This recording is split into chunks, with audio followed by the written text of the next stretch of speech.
Everyone, সবাই কেমন আছো? Welcome back to my channel myself মৌসুমি।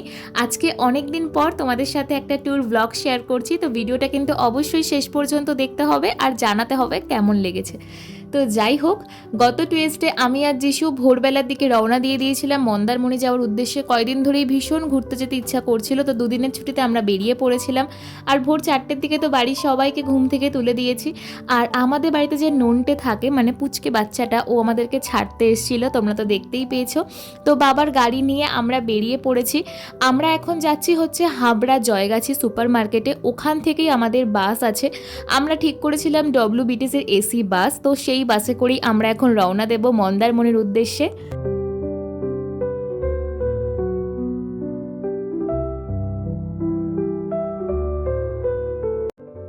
দেখো, এই ভোরবেলাতেও জয়গাছি সুপার মার্কেটে কিন্তু বেশ ভালো ভিড় রয়েছে, কারণ অনেকেরই এই সময় বাস ছিল। আর সুপার মার্কেটে পৌঁছে জাস্ট 2 মিনিট হোল্ড করার পরেই কিন্তু আমাদের বাস একদম ঠিকঠাক সময় চলে এসেছিল।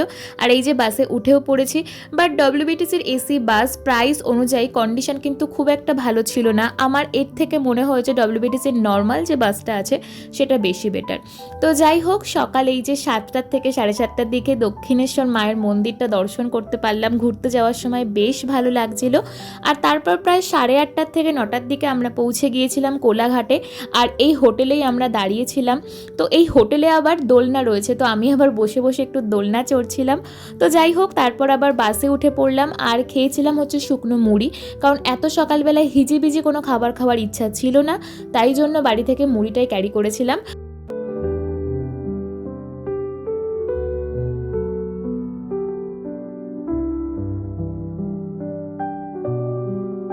সকাল 10টা থেকে 10:30টার দিকেই আমরা চাউলখোলা পৌঁছে গিয়েছিলাম। আর আমরা যে রিসর্ট ঠিক করেছিলাম সেই রিসর্টেই আমাদের টোটো বলা ছিল চাউলখোলা থেকে মন্দারমণি পর্যন্ত। তো সেই টোটোতে করেই আমরা এখন যাচ্ছি মন্দারমণিতে, আমাদের সেই ঠিক করা রিসর্টে।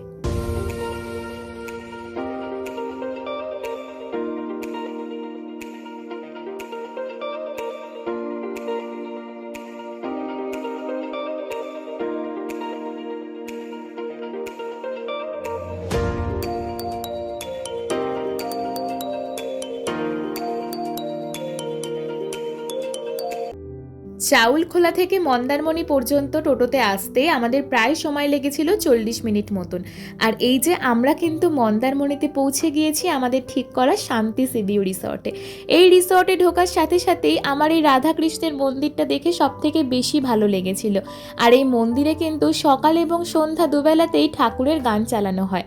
আর এই রিসর্টটা কিন্তু জাস্ট 2 বছর হলো হয়েছে। এটা একদমই নতুন এবং ভীষণ পরিষ্কার পরিচ্ছন্ন। আর চারিদিকটা একদম পুরো ফুলের গাছে মোড়ানো। রিসর্টে ঢুকে আমরা 5 থেকে 6 মিনিট মতন রিসেপশন এরিয়াতে বসেছিলাম। আর এটা হচ্ছে এই রিসর্টের রিসেপশন এরিয়া। রিসেপশন এরিয়াটা কিন্তু বেশ বড় এবং বেশ সাজানো গোছানো। অ্যাকচুয়ালি আমরা যেই সময় রিসর্টে চেক ইন করেছিলাম সেই সময় অনেকেরই চেক আউট হচ্ছিল, তো সেই জন্য রিসর্টের স্টাফরা একটু বিজি ছিলেন, তাই আমাদের একটু বসে থাকতে হয়েছিল। তবে রিসেপশন এরিয়াতে কিছুক্ষণ বসে থাকতে হলেও কিন্তু আমাদের অতটাও প্রবলেম হয়নি, কারণ এত সুন্দর পরিবেশ আর তার সাথে রিসেপশন এরিয়াতে বসেই বাইরের এত সুন্দর ঝকঝকে আবহাওয়া দেখে মনটা বেশ ভালো হয়ে যাচ্ছিল। তো কিছুক্ষণ বসে থাকার পরে এই রিসর্টের একজন স্টাফ এসে আমাদেরকে আমপোড়া শরবত সার্ভ করলো। আর তারপরেই কিন্তু আমাদের লাগেজ নিয়ে আমরা চলে যাচ্ছি এখন আমাদের যে রুম ঠিক করা ছিল সেই রুমের উদ্দেশ্যে। এই রিসর্টে আমাদের রুমটা ছিল হচ্ছে 2nd ফ্লোরে। আর এই যে আমরা কিন্তু 2nd ফ্লোরে পৌঁছে গিয়েছি। আর আমাদের রুমটা কিন্তু ছিল সি ভিউ এক্সিকিউটিভ রুম। তো আমি তো তোমাদেরকে অবশ্যই সবশেষে রুমের প্রাইস শেয়ার করছি, তার আগে তোমাদের সাথে একটু রুমটা শেয়ার করে নিই। তো এই যে আমরা কিন্তু রুমে ঢুকে পড়েছি। তো এটা ছিল হচ্ছে রুমে একটা ওয়ার্ড্রপ টাইপ মতন, যেখানে তুমি তোমার লাগেজ, তোমার শু, তুমি তোমার প্রয়োজনীয় সব জিনিস রাখতে পারো। আর এখানে এই যে ওয়ার্ড্রপ মানে আলমারি টাইপ মতন একটা ডিজাইন করা ছিল, তো যেটা আমরা কখনোর জন্য ইউজ করি না, তো এইবারেও ইউজ করিনি। আর এই আলমারির ঠিক পাশেই রয়েছে বার ক্যাবিনেট টাইপ মতন একটা ডিজাইন করা, যেটা তোমরা দেখে খুব ভালোভাবেই বুঝতে পারছো, আমি এতটা ডিটেলসে তোমাদেরকে বললাম না। আর তার পাশেই রয়েছে একটা টেবিল, আর এদিকে রয়েছে হচ্ছে বেডটা কিন্তু বেশ বড় ছিল, কিং সাইজ বেড ছিল। আর বেডের পাশের যে লাইটগুলো রয়েছে সেগুলো দেখেই আমার বেশ ভালো লাগছিল। আর তার পাশেই কিন্তু রয়েছে হচ্ছে আর একটা টেবিল, যেখানে ইন্টারকাম ছিল এবং তার সাথে হচ্ছে মেনু কার্ড ছিল। এছাড়াও আমাদের রুমে একটা ইলেকট্রিক কেটেল, তার সাথে দুটো চায়ের কাপ এবং চা কফি করার জন্য দুধের প্যাকেট, চিনির প্যাকেট, চা পাতার প্যাকেট, কফির প্যাকেট সব দেওয়া ছিল, এবং তার সাথে দুটো জলের বোতল এবং দুটো কাচের গ্লাসও দেওয়া হয়েছিল। আর ছিল এরকম বড় সাইজের একটা টিভি, আর তার ঠিক অপোজিটেই ছিল এরকম বড় সাইজের একটা সোফা এবং সেন্টার টেবিল, আর তার পাশে ছিল একটা ফ্লোর ল্যাম্প। আর এদিকে রয়েছে আর একটা টেবিল, তার সাথে একটা চেয়ার, আর তার পাশে ছিল এরকম বড় সাইজের আয়না, যেটা দেখে আমার বেশ ভালো লেগেছিল। আর এই রুমের সব থেকে যেটা মেইন আকর্ষণ সেটা এবার তোমাদেরকে দেখাই। জাস্ট এই ভিউটা দেখো, তুমি যদি ব্যালকনির দরজা নাও খোলো তাও তুমি ঘরে বসে বসে এত সুন্দর সমুদ্র দেখতে পাবে। আর তোমরা যদি একটু কষ্ট করে ব্যালকনির দরজাটা খুলে বাইরে গিয়ে দাঁড়াও, তাহলে কিন্তু আরও ভালোভাবে সমুদ্রের গর্জন, সমুদ্রের হাওয়া আর এত সুন্দর সমুদ্র দর্শন আরও দারুণভাবে উপভোগ করতে পারবে। আর ব্যালকনিতেও কিন্তু দুটো চেয়ার আর তার সাথে একটা টেবিলের ব্যবস্থা ছিল। আর এবার তোমাদের সাথে ওয়াশরুমটা শেয়ার করি। ওয়াশরুমটা কিন্তু বেশ ক্লিন আর বেশ বড় ছিল। আর ওয়াশরুমে বেসিনের পাশেই কিন্তু দুটো ব্রাশ, তার সাথে হচ্ছে একটা সাবান আর শ্যাম্পুর বোতল রাখা ছিল।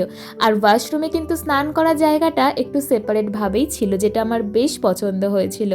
আর তোমাদের সাথে আমি একটা জিনিস শেয়ার করতে ভুলেই গিয়েছি, অ্যাকচুয়ালি আমি ক্লিপটাই নিতে ভুলে গিয়েছি। রুমটাকে দেখে এত ভালো লেগেছিল, সেই জন্যই হয়তো আমাদের রুমে কিন্তু একটা মিনি ফ্রিজেরও ব্যবস্থা ছিল। রিসর্টে পৌঁছাতে পৌঁছাতে আমাদের প্রায় সকাল 11টা থেকে 11:30 মতন বেজে গিয়েছিল। আর আমাদের কিন্তু ভীষণ খিদেও পেয়ে গিয়েছিল, তো সেই জন্য মেনু কার্ড দেখে আমরা কিছু খাবার অর্ডার করেছিলাম, যেহেতু প্রথম দিনকে কিন্তু আমাদের কমপ্লিমেন্টারি ব্রেকফাস্টের কোনো অপশান ছিল না। তো আমরা অর্ডার করেছিলাম হচ্ছে ভেজিটেবল স্যান্ডউইচ, তার সাথে ফ্রেঞ্চ ফ্রাই, একটা ডিমের অমলেট আর হচ্ছে দুটো ব্ল্যাক টি। খাবার দাবার একটু কস্টলি হলেও টেস্ট কিন্তু ছিল ভীষণ ভালো। তো তাড়াতাড়ি করে ব্রেকফাস্ট কমপ্লিট করে এখন আমি আর যিশু যাচ্ছি হচ্ছে একটু মন্দারমণি বিচে। আসলে আমি আর ওয়েট করতে পারছিলাম না, কখন একটু সমুদ্রের জলে পা ভেজাবো তাই। তো এখন আমি তোমাদের সাথে শেয়ার করছি যে এই রিসর্ট থেকে মন্দারমণির বিচ ঠিক কতটা ডিস্টেন্সে। এই রিসর্টটা কিন্তু ডলফিন বিচ রিসর্টের একদমই পাশের রিসর্ট। তো ডলফিন বিচ রিসর্টের সামনের রাস্তা ধরেই কিন্তু জাস্ট হাঁটা পথে 2 মিনিটস মতন লাগে মন্দারমণি বিচে যেতে। আর আমাদের রিসর্টের ভেতরেও কিন্তু একটা রাস্তা আছে, যেটা হচ্ছে খালি ওই রিসর্টে যারা থাকবে তাদের জন্যই। সেখান থেকে কিন্তু গেলে জাস্ট 1 মিনিটসেরও কম টাইম লাগে বিচে যেতে।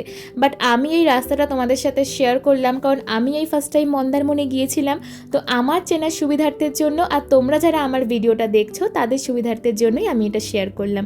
তো দেখো আমরা কিন্তু সমুদ্রে চলে এসেছি, আর সমুদ্রের জলে পা ভেজানোতেই হচ্ছে শান্তি। তো এখন তোমাদের সাথে শেয়ার করি যে আমাদের রুমের ট্যারিফ কীরকম ছিল। দুদিন কমপ্লিমেন্টারি ব্রেকফাস্ট দিয়ে আমাদের রুমের ট্যারিফ পড়েছিল 5500। তাড়াতাড়ি করে ফ্রেশ হয়ে গিয়েছিলাম সমুদ্রের পাড়ে একটু বসবো তাই, কিন্তু এতটা রোদ ছিল, হাওয়া তো অবশ্যই দিচ্ছিল কিন্তু ভীষণ গরম লাগছিল। আর আমাদের লাঞ্চ করারও সময় হয়ে গিয়েছিল, তো সেই জন্য আমরা রিসর্টে এসে লাঞ্চ অর্ডার দিয়েছিলাম। তো লাঞ্চে ছিল হচ্ছে জিরা রাইস, সোনামুগ ডাল, ঝুরি আলু ভাজা, গ্রিন স্যালাড আর তার সাথে হচ্ছে মশালা অমলেট। খাবার দাবার কিন্তু জাস্ট অসাধারণ ছিল। আর এত সুন্দর খাবার খেয়ে দুপুরবেলায় হালকা করে একটা ন্যাপ নিয়ে নিয়েছিলাম। আর বিকালবেলায় ঘুম থেকে উঠতেই ঘরের ব্যালকনি থেকে এত সুন্দর সমুদ্র দর্শন, আর তার সাথে হচ্ছে এত সুন্দর হাওয়া আর সমুদ্রের গর্জন, কি যে অপূর্ব লাগছিল, তোমরা না গেলে বুঝবে না।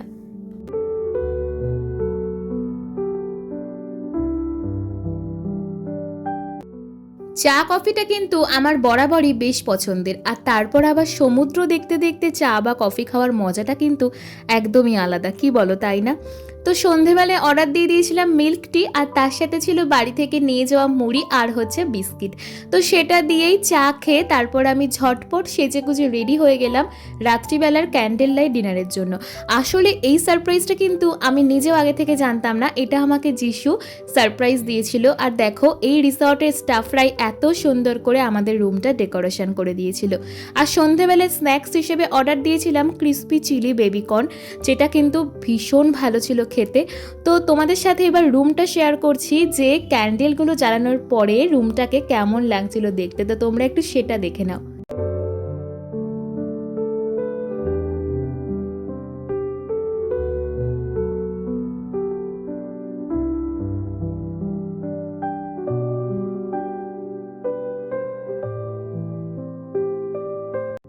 যিশুর কাছ থেকে এত সুন্দর সারপ্রাইজ গিফট পেয়ে আমি যে কি ভীষণ খুশি হয়েছিলাম আমি তোমাদের বলে বোঝাতে পারবো না।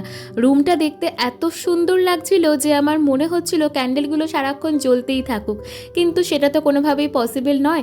তো যাই হোক, নিজেদের মতন একটু সন্ধ্যেটা সময় কাটালাম, আর তারপর রাত্রে ডিনারে অর্ডার করেছিলাম পিস পোলাও, মাটন ডাক বাংলো আর সিন্ড্রেলা মকটেল।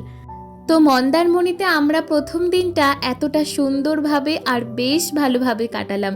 তো আজকের ব্লগটা এখানেই শেষ করছি। এরপর তোমাদের সাথে দেখা হবে মন্দারমণিতে দ্বিতীয় দিন আমরা কি করলাম।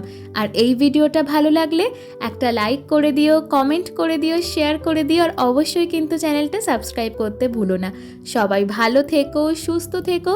তোমাদের সঙ্গে দেখা হচ্ছে পরের ভিডিওতে। ততক্ষণ সবাইকে টাটা।